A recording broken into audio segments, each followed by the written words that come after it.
Yan, isang magandang araw po sa ating lahat at gayon din sa aking propesor na si Binibining Helen. Isang mapagpalang araw po sa ating lahat. At narito po tayo upang kapanayamin ang kaiba sa ating pananampalataya.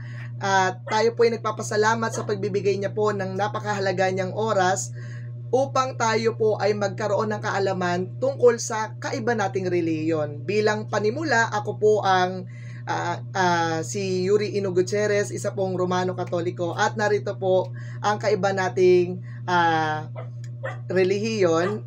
Mari nyo po bang ipakilala ang inyong sarili at ilang taon na po kayo? Magandang araw po sa lahat. Ako po si Catalina Gloria at 46 years old po. Ayun, isang magandang araw po.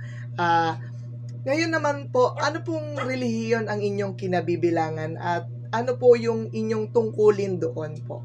Ako po ay isang Iglesia ni Cristo at isa po akong sekretary sa loob ng Iglesia ni Cristo po. Okay.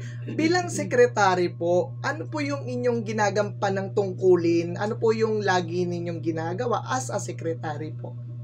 Kami po ay nagre-report sa pamamahala ng Iglesia ni Cristo para po sa kanyang mga kaalaman na mangyayari po sa loob ng Iglesia ni Cristo sa amin pong lokal. Ayun. Okay. So, ngayon po, sa inyo pong punta naman po tayo sa inyong pagsamba. Ayan. Paano naman po kayo, kung sa iba, meron po, yan, sabi nga po ng aming professor, meron po tinatawag na misa sa Romano Katoliko, meron naman po sa Muslim, yung yuko, yung iba naman po ay pag-worship, meron naman pong banda, yung iba. Sa inyo po, paano nyo po ginagawa ang inyong worship or services?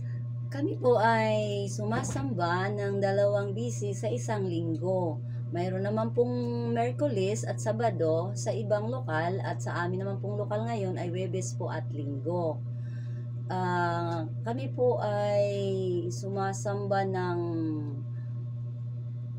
mahigpit po na nakahandang maaga po sa akma na oras, maayos po ang mga kasuotan, at bukod po ang babae at lalaki sa loob po ng bahay-sambahan. Ayun. Medyo na-curious lang po ako, ano. Paano po kung halimbawa, may event na po ba na nagkaroon na, halimbawa, na-late po kayo sa pagsamba? Paano po kaya yun? Meron po bang nangyayaring ganun? Or wala naman po? Paano po kayo nare-resolve? Kapag na-late po, nagsasara po kasi ng pintuan ang Iglesia ni Cristo kapag oras na po o higit pa na dumating ang kapatid, ay bumalik na lang po siya sa ibang schedule po ng pagsamba sa araw na yun. So ganun po pala. Opo. Kasi iniisip ko rin po, paano po pala kung, kasi alam ko naman pong masunurin po kayo na hindi po kayo talagang tumatalima po kayo sa oras. Ngayon naisip ko, paano nga naman kung malate sila? Pero yun po, so hiwalay po kayo and then napakaganda po ng inyong mga kasuotan dahil napaka-presentable naman po. Ngayon po, may tanong ko lang po, no, bilang panggit ng tanong natin.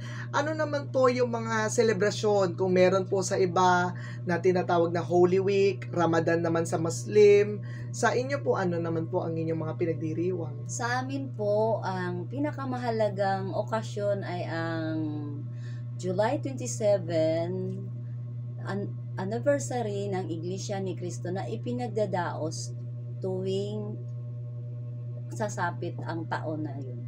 Ayun. Buwan na yun. At bilang panapos po, no, ano po yung inyong mensahe sa ating mga manonood upang mapalawig pa po yung ating kaalaman sa inyo pong relihiyon na kinabibilangan? Kami pong mga Iglesia ni Cristo, nag-iimbita po kami ng mga iba't ibang relihiyon para po mayroon silang kaalaman sa mga aral na itinataguyod po namin sa loob ng Iglesia ni Cristo.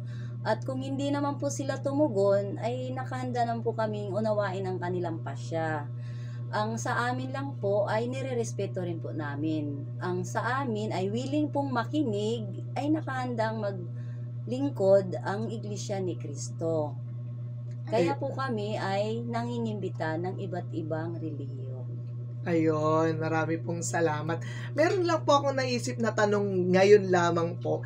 Meron din po ba kayong mga programa bukod sa panrelihiyon? Halimbawa 'pag may sakit ang inyong mga kapatid, meron pong pangangailangan na pinansiyal, paano po ninyo nabibigyan ng suporta ang inyong mga kapatid? Mayroon pong foundation ang Iglesia ni Cristo po na tinatawag na Lingap ng Mamamayan. Kapatid po at hindi kapatid ay pare-parehong tinutulungan po ng Iglesia ni Cristo sa pamamagitan ng pamamahala. Ayun. Yun po ang napakagandang mga sagot ng ating kinapanayam na si Binibining Kat. At nais ko pong magpasalamat sa inyo sa inyo pong oras na inilaan po sa aming lahat upang kami po ay may matutunan sa inyo pong relihiyon na kinabibilangan. Sabi nga ng aming guro, magkakaiba man ang ating relihiyon, ngunit iisa lamang ang ating minimiti, kundi ang kaligtasan ng bawat isa. Kaya maraming salamat po sa panonood at nawa tulungan po tayo ng Diyos lagi. Yun lamang po. Maraming salamat po. Maraming salamat din po.